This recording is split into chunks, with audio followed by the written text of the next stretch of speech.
पौराणिक कथा के अनुसार भारतवर्ष में एक प्रतापी और दानी राजा राज्य करता था। वह नित्य गरीबों और ब्राह्मणों की सहायता करता था, लेकिन ये बात उसकी रानी को अच्छी नहीं लगती थी। वो न ही गरीबों को दान देती, न ही भगवान का पूजन करती थी और राजा को भी दान देने से मना किया करती थी। एक दिन राजा शिकार खेलने वन को गए हुए थे, तो रानी महल में अकेली थी। उसी समय बृहस्पति देव साधु वेश में राजा के महल में भिक्षा के लिए गए और भिक्षा मांगी। तब रानी ने भिक्षा देने से इनकार कर दिया और कहने लगी, हे साधु महाराज, मैं तो इस दान पुण्य से तंग आ गई हूँ। मेरा पति सारा धन लुटाते रहते हैं। मेरी इच्छा है कि हमारा धन नष्ट हो जाए और फिर न रहेगा बांस, न बजेगी बांसुरी। साधु ने कहा, देवी तुम तो बड़ी विचित्र हो। धन संतान तो सभी चाहते हैं, पुत्र और लक्ष्मी तो पापी के घर भी होनी चाहिए। यदि तुम्हारे पास अधिक धन है तो भूखों को भोजन दो, प्यासों के लिए प्याऊ बनवाओ, मुसाफिरों के लिए धर्मशालाएं खुलवाओ। जो निर्धन अपनी कुंवारी कन्याओं का विवाह नहीं कर सकते, उनका विवाह करा दो। ऐसे और कई काम हैं जिनके करने से तुम्हारा यश लोक परलोक में फैलेगा। परंतु रानी पर उपदेश का कोई प्रभाव नहीं पड़ा। वो बोली, महाराज आप मुझे कुछ मत समझाइए, मैं ऐसा धन ही नहीं चाहती जो हर जगह बांटती फिरूं। तब साधु महाराज ने उत्तर दिया, यदि तुम्हारी ऐसी इच्छा है तो तथास्तु। तुम ऐसा करना कि बृहस्पतिवार को घर लीपकर पीली मिट्टी से अपना सिर धोकर स्नान करना, भट्टी चढ़ाकर कपड़े धोना। ऐसा करने से तुम्हारा सारा धन नष्ट हो जाएगा। इतना कहकर वे साधु महाराज वहां से आलोप हो गए। साधु के कहे अनुसार सभी बातों को पूरा करते करते रानी को केवल 3 बृहस्पतिवार ही बीते थे कि उसकी सारी समस्त धन संपत्ति नष्ट हो गई। अब भोजन के लिए राजा का परिवार तरसने लगा। तब एक दिन राजा ने रानी से कहा कि हे रानी, तुम यहीं रहो, मैं दूसरे देश को जाता हूँ, क्योंकि यहाँ पर सभी लोग मुझे जानते हैं, इसलिए मैं कोई छोटा कार्य यहाँ नहीं कर सकता। ऐसा कहकर राजा परदेश चला गया। वहाँ वह जंगल से लकड़ियां काट कर लाता और शहर में बेचता। इस तरह वह अपना जीवन व्यतीत करने लगा। इधर राजा के परदेश जाते ही रानी और दासी दुखी रहने लगी।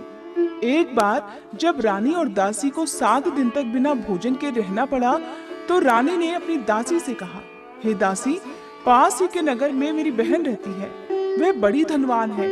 तू उसके पास जा और कुछ ले आ, ताकि थोड़ी बहुत गुजर बसर हो जाए। तब दासी रानी की बहन के पास गई। उस दिन गुरुवार था और रानी की बहन उस समय बृहस्पतिवार व्रत की कथा सुन रही थी। दासी ने रानी की बहन को अपनी रानी का संदेश दिया, लेकिन रानी की बड़ी बहन ने कोई उत्तर नहीं दिया। जब दासी को रानी की बहन से कोई उत्तर नहीं मिला तो वह बहुत दुखी हुई और उसे क्रोध भी आया।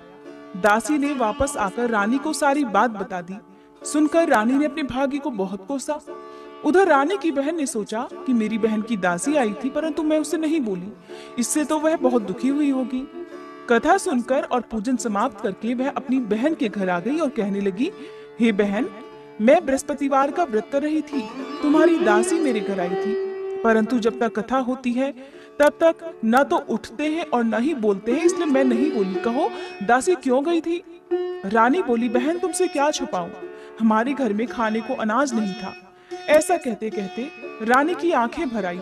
उसने दासी समेत पिछले 7 दिनों से भूखे रहने की बात अपनी बहन को विस्तार पूर्वक सुना दी। रानी की बहन बोली, देखो बहन, भगवान बृहस्पति देव सभी की मनोकामनाएं पूर्ण करते हैं।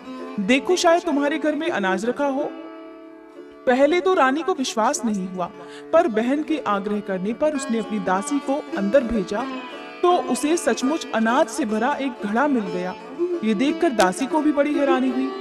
तब दासी रानी से कहने लगी, हे रानी, जब हमको भोजन नहीं मिलता तो हम व्रत ही तो करते हैं, इसलिए क्यों ना इनसे व्रत और कथा की विधि पूछ ली जाए, ताकि हम भी व्रत कर सके।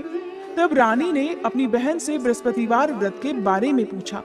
उसकी बहन ने बताया, बृहस्पतिवार के व्रत में चने की दाल और मुनक्का से विष्णु भगवान का केले की जड़ में पूजन करे तथा दीपक जलाए, व्रत कथा सुने और पीला भोजन ही करे।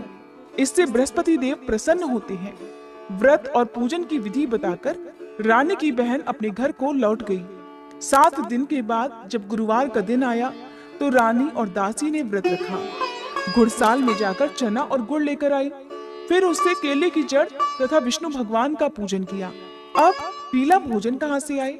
इस बात को लेकर दोनों बहुत दुखी थी। क्योंकि उन्होंने व्रत रखा था, इसलिए बृहस्पति देव उनसे प्रसन्न हुए और वे एक साधारण व्यक्ति का रूप धारण कर 2 थालों में सुंदर पीला भोजन दासी को दे गए। भोजन पाकर दासी बहुत प्रसन्न हुई और फिर रानी के साथ मिलकर भोजन ग्रहण किया। उसके बाद वे सभी गुरुवार को व्रत और पूजन करने लगी। बृहस्पति भगवान की कृपा से उनके पास फिर से धन संपत्ति आ गई, परंतु रानी फिर से पहले की तरह आलस्य करने लगी।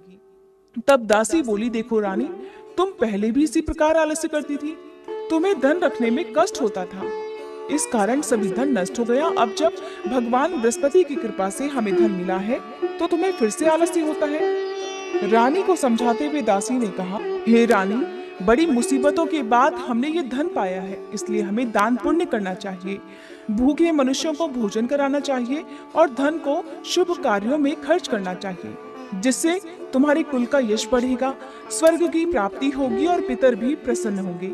दासी की बात मानकर रानी अपना धन शुभ कार्यों में खर्च करने लगी, जिससे पूरे नगर में उसका यश फैलने लगा।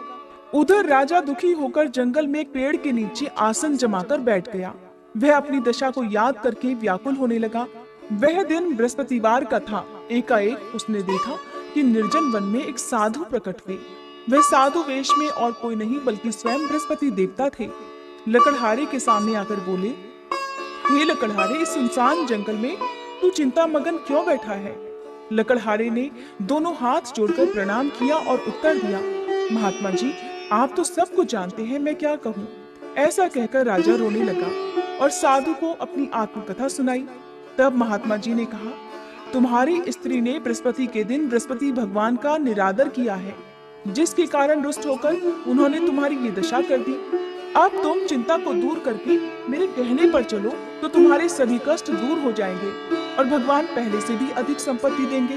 तुम बृहस्पति के दिन कथा किया करो, 2 पैसे के चने मुनक्का लाकर उसका प्रसाद बनाओ और शुद्ध जल से लोटे में शक्कर मिलाकर अमृत तैयार करो। कथा के पश्चात अपने सारे परिवार और कथा सुनने वाले प्रेमियों में अमृत और प्रसाद बांटकर आप खुद भी ग्रहण करो। ऐसा करने से भगवान बृहस्पति देव तुम्हारी सब मनोकामनाएं पूर्ण करेंगे। साधु के ऐसे वचन सुनकर लकड़हारा बोला, हे प्रभु, मुझे लकड़ी बेचकर इतना पैसा नहीं मिलता जिससे भोजन करने के बाद मैं कुछ बचा सकूं, और मैंने रात्रि में अपनी स्त्री को व्याकुल देखा है। मेरे पास कुछ भी नहीं जिससे मैं उसकी खबर मंगा सकूं। साधु महाराज ने कहा, हे लकड़हारे, तुम किसी बात की चिंता मत करो। बृहस्पति के दिन तुम रोजाना की तरह लकड़ियां लेकर शहर को जाओ। तुमको रोज से 2 गुना धन प्राप्त होगा, जिससे तुम भलीभांति भोजन कर लोगे और बृहस्पति देव की पूजा का सामान भी आ जाएगा। इतना कहकर साधु महाराज अंतर्ध्यान हो गए। धीरे धीरे समय बीतने पर फिर वही बृहस्पतिवार का दिन आया। लकड़हारा जंगल से लकड़ी काटकर किसी शहर में बेचने को गया। उसे उस दिन और दिन से अधिक पैसा मिला। राजा ने चना गुड़ आदि लाकर गुरुवार का व्रत किया। उस दिन से उसके सभी क्लेश दूर हुए, परंतु जब दोबारा गुरुवार का दिन आया तो वह बृहस्पति देव का व्रत करना भूल गया। इस कारण बृहस्पति भगवान नाराज हो गए। उस दिन उस नगर के राजा ने विशाल यज्ञ का आयोजन किया तथा शहर में ये घोषणा करा दी कि कोई भी मनुष्य अपने घर में भोजन ना बनावे, ना आग जलावे। समस्त जनता मेरे यहाँ भोजन करने आवे और इस आज्ञा को जो नहीं मानेगा उसे फांसी की सजा दी जाएगी। इस तरह की घोषणा संपूर्ण नगर में करवा दी गई। राजा की आज्ञा अनुसार शहर के सभी लोग भोजन करने गए, लेकिन लकड़हारा कुछ देर से पहुंचा, इसलिए राजा उसको अपने साथ घर लेवा ले गए और ले जाकर भोजन करा रहे थे तो रानी की दृष्टि उस खूंटी पर पड़ी जिस पर उसका हार लटका हुआ था।